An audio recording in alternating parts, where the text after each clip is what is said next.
नमस्कार, जय श्रीराम। आज मी तुमच्यासाठी मुंबईची एक अतिशय खास आणि चटपटीत रेसिपी घेऊन आली आहे।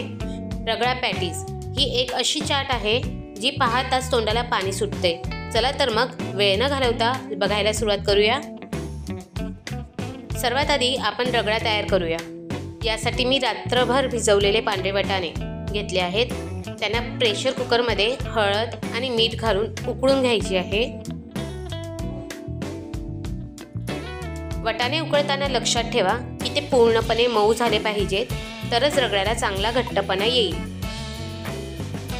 तसंच आपण अद्रक आणि लसूण कापून घेतलेले आहेत। मिक्सरमध्ये ते वाटताना बारीक होत नाही, तसेच राहतात, त्यामुळे आपण अद्रक आणि लसूण बारीक कापून घेतलेले आहे। एक मिरची घेतलेली आहे। आपण इथे कांदा, टोमॅटो, कोथिंबीर हे बारीक चिरून ठेवलेली आहे।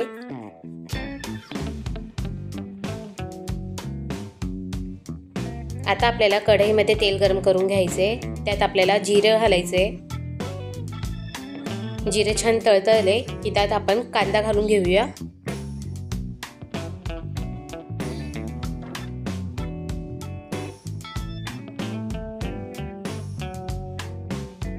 कांदा छान परतून घ्यायचा आहे। सोनेरी कलर होऊस तर आपल्याला हा कांदा परतवून घ्यायचा आहे।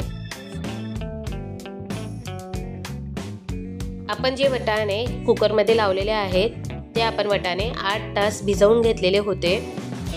त्यानंतर आपण कुकरचे 5 सीटी करून घेणार आहोत। ते छान शिजलेले हवे। वाटाणे छान शिजलेले असतील तर आपला रगडा खूप छान लागतो। त्यामुळे कुकर थंड झाल्यावर आपल्याला चेक करून बघायचं आहे वाटाणे छान शिजलेत की नाही। कांदा छान ट्रान्सपरंट झालेला दिसतोय, त्याला सोनेरी कलर आलेला आहे। तर आपण इथे टोमॅटो घालून घेऊया। टोमॅटो छान परतवून घ्यायचा आहे आणि तेलातच शिजू द्यायचे आहे। इथे मी एक मोठा कांदा आणि एक मोठा टोमॅटो घेतलेला होता चिरून।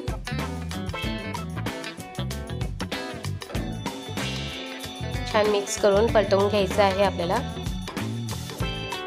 प्रत्येक ठिकाणी रगडा हा वेगवेगळ्या पद्धतीने बनवला जातो।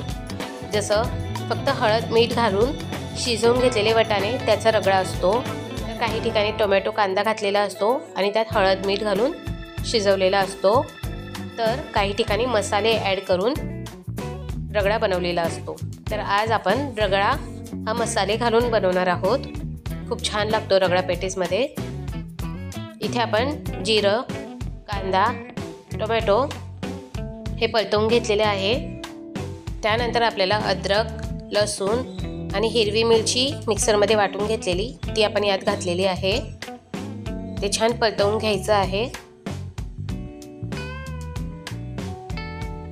यामध्ये आपण एक हिरवी मिरची घातलेली आहे, त्यामुळे लाल तिखट तुम्हाला कमी तिखट जास्त तिखट आवडत असेल त्या हिशोबाने तुम्हाला लाल तिखट वापरायचं आहे।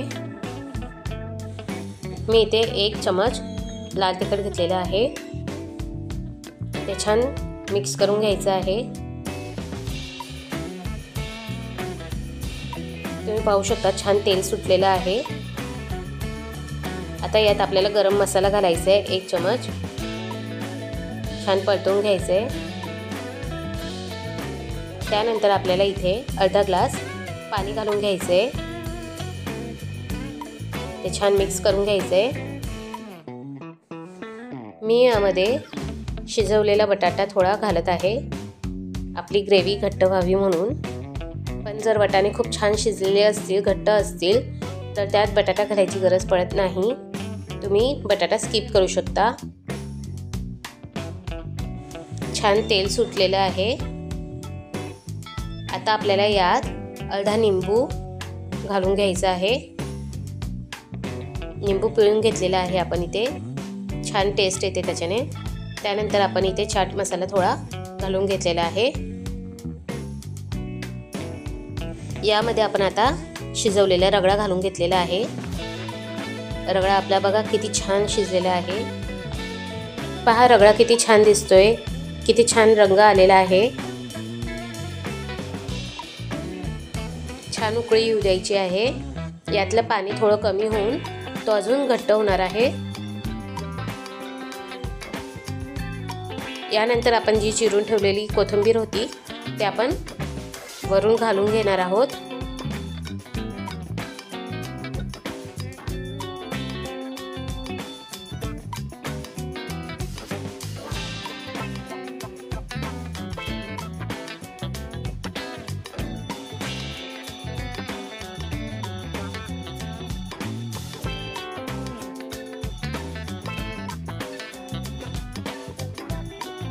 आता रगडा खाण्यासाठी तयार झालेला आहे।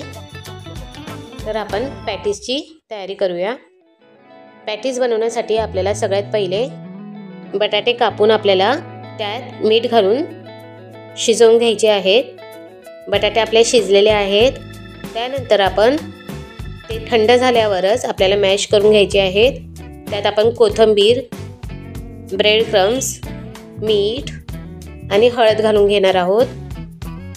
तुम्ही ब्रेड क्रम्स ऐवजी भिजवलेले पोहे नाहीतर मक्याचं पीठ वापरू शकता।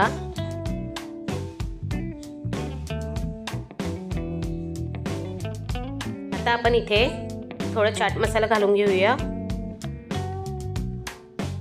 आणि हे सर्व आपण छान मिक्स करून घेणार आहोत।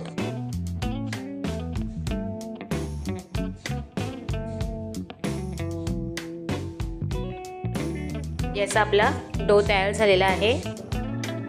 आता आपल्याला छान गोळे तयार करून पॅटीस बनवून घ्यायचे आहेत। आता एक पॅन मध्ये थोडे तेल गरम करून या पॅटीस शॅलो फ्राय करून घेऊया। दोन्ही बाजूंनी सोनेरी आणि कुरकुरीत होईपर्यंत त्यांना भाजायचे आहे। माझ्याकडे आधीच गोड आंबट चटणी तयार होती त्यामुळे मी इथे बनवलेली नाहीये, पण जर तुम्हाला बनवायची असेल तर अर्धी वाटी चिंच घ्यायची आहे, एक वाटी गूळ घ्यायचा आहे। ते गरम पाण्यात घालून थोडे शिजवून घ्यायचे। त्यानंतर ते थंड करायला ठेवायचे। त्यात मीठ आणि चाट मसाला घालायचा आहे। ते थंड झालेलं मिश्रण आपल्याला मिक्सरमध्ये वाटून घ्यायचे। तुमची गोड आंबट चटणी तयार होते। सगळ्यात अगोदर प्लेटमध्ये मी रगडा घालून घेतलेला होता। त्यावर 2 पॅटीस ठेवलेले आहेत। त्यावर तुमच्याकडे जी अवेलेबल असेल शेव ती घालू शकता, नाहीतर तुम्ही यामध्ये आलू भुजिया घालून त्यावर ती चटणी, गोड आंबट चटणी बनवलेली ती घातली आहे। त्यानंतर कांदा, टोमॅटो, कोथिंबीर चिरलेली घातलेली आहे आणि थोडा चाट मसाला घातलाय। आपली डिश तयार आहे। तर बघा, आपली गरमागरम आणि चटपटीत रगडा पॅटीस तयार आहेत।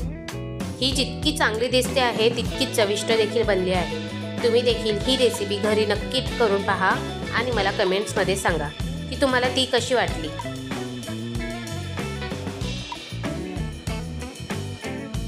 जर तुम्हाला हा व्हिडिओ आवडला असेल तर लाईक करा, तुमच्या मित्रमैत्रिणींसोबत आणि कुटुंबासोबत शेअर करा आणि माझ्या चॅनलला सबस्क्राईब करायला विसरू नका। लवकरच भेटूया एका नवीन रेसिपीसोबत। तोपर्यंत धन्यवाद।